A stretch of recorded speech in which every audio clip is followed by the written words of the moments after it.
I thought I heard wrong and dug at my ears. However, the message didn't change. A huge fate is hoping for your death. What the? I pressed hard against the brakes as my mind became troubled. Han Soo-young screamed from the sudden stop. What is it? I was in the middle of feeling good. Please be quiet.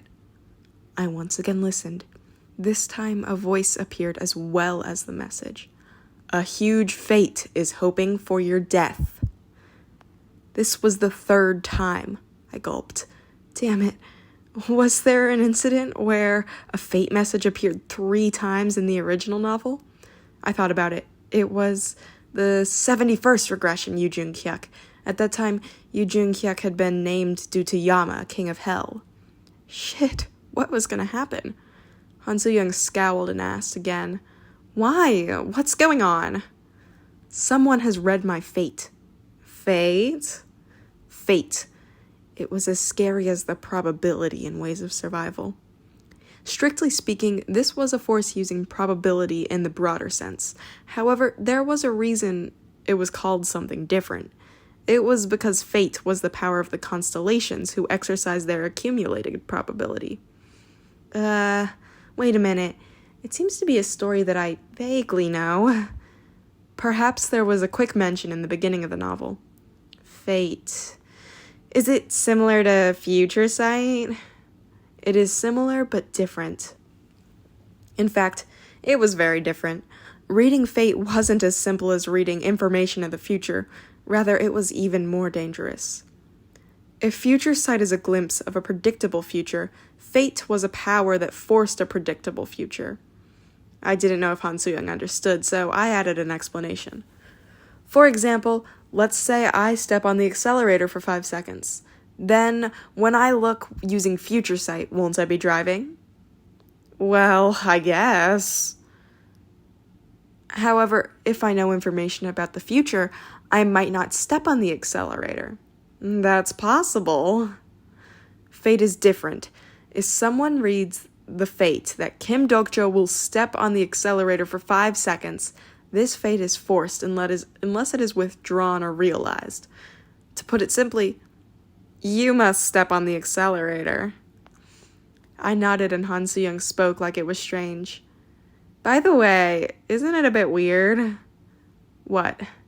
It doesn't fit the probability. According to you, fate is a force that interferes with the scenario, but who can force it? Who? In principle, the Dokubis couldn't interfere with the scenario. Thus, there was only one being who could interfere. Han Soo-young immediately knew the answer. Even if it's a constellation, alone, the problem is because they aren't alone. What? Only the big nebula can read fate. Then a big explosion occurred in front of us. Something was approaching at a formidable pace. It was on a different dimension than the monsters we had met before. Han Soo-young's face paled. Kim Dokja, what exactly is the fate message that you received? I will die. Damn it, you should have told me that first. Why does something always... Han Soo-young spat out and was about to leave the car. A presence appeared in front of us. I reflexively drew on broken faith, but the man opened his mouth first. Kim Dokja, I have something to tell you. It was my first time seeing him, but I was accustomed to the energy from his body. I instinctively felt that he wasn't an enemy. You are... The moment I smelt the scent of fragrant wine and felt the overexcited air, I discovered who this person was. Did you come to say I will die? The incarnation of Dionysus, who smelt of alcohol, smiled at me with white eyes. Ah, you already know. I had a good impression of Dionysus. He fought for me on the way to the banquet location. Still, that was a different story from the current situation. I opened my mouth and spoke in a wary voice. Are you the ones who read my fate? Yes, Olympus read your fate. But if you're asking if I'm one of them, I'm not. What do you mean? Dionysus's incarnation just smiled. A thought crossed my mind the moment I saw the smile. Surely Olympus isn't splitting apart? You are truly smart. Already? This development was faster than the original. The breaking apart of Olympus was scheduled, but it should have happened after at least 10 scenarios. It isn't just Olympus. Many constellations are aiming at you. They are very strong and mighty existences. I had expected it.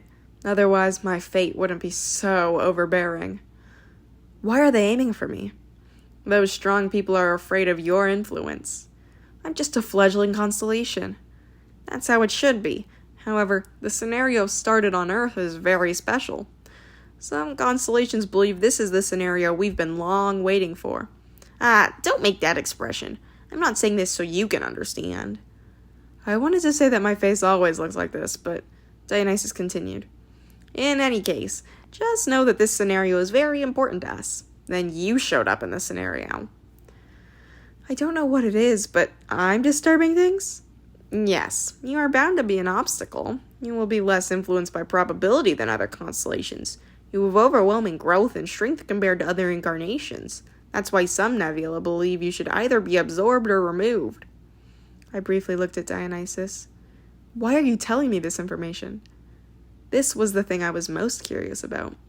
Why was Dionysus showing kindness towards me? It's because I like your story. Dionysus laughed heartily and added, Some constellations and I believe that you can reach...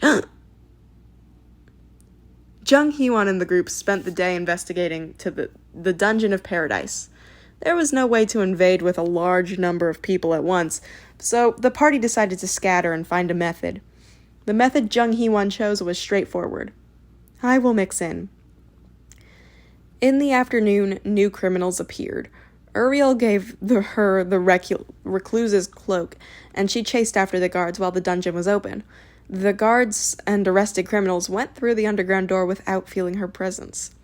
The prison was much deeper than she thought, and the darkness was beyond her imagination. What are we gonna do? It was a depth she couldn't understand. Why did it need to be so deep, even if it was a prison? It would be inconvenient to move. She was feeling doubts when the guards' footsteps came to a halt. Strangely, all of them looked tense. All of you, move over there. We will withdraw immediately. The guards were afraid, as if this was a place they shouldn't enter. It was the same for the scary guard captain. Then a thick iron door opened, and once it was opened, an entrance filled with metal bars could be seen. There were several layers of steel bars. It was a prison with excessive defensive designed to lock humans in. Everybody go in.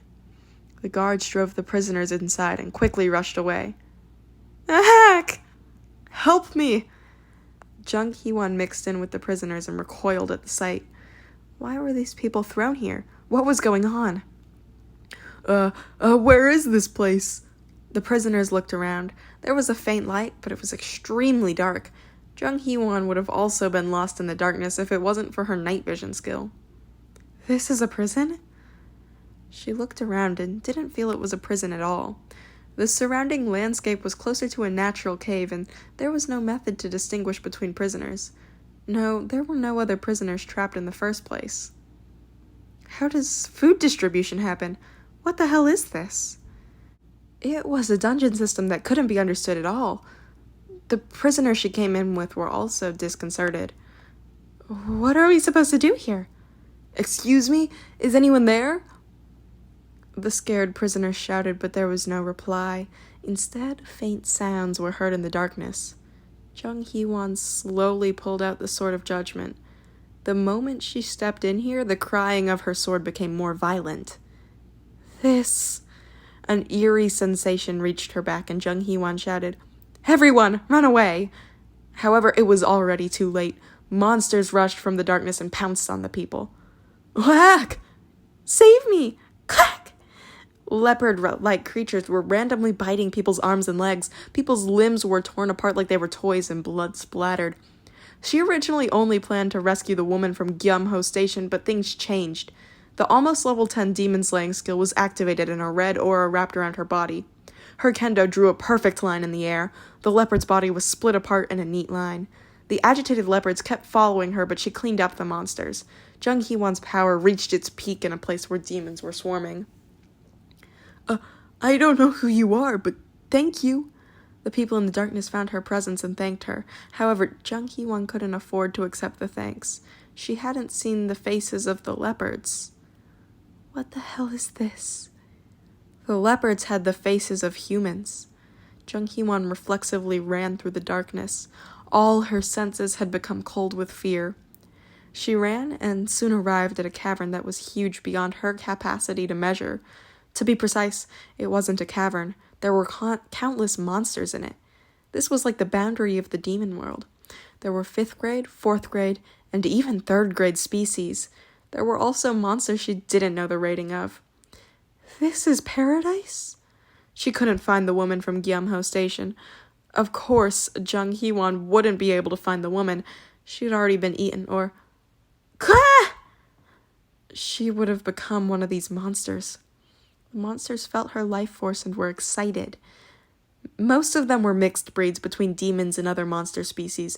Some looked like insect kings, while others were outside species, although this was just from the external appearance. Prisoners were approaching behind her. Don't come! Before her cry reached them, the ground started to shake and the monster's feast began. The monsters ran out of the cavern like ants. Jung Hee-won bit her lips and used her hell flames again. I shouldn't have come in alone. No, what could the others do if they came with her? Could Lee Hyung-sung and the children fight against these distant enemies? Rather, it was good that she came alone. Quack! The prisoners were eaten as prey while Jung Hee-won wielded the Sword of Judgment and used her hell flames ignition. The burning heat of the Archangel's flames caused the frightened demons to step back and become more cautious. She didn't know how long this confrontation could continue. Some monsters watched the movement of the flames and dared to jump forward. Oh, you are an Archangel's incarnation.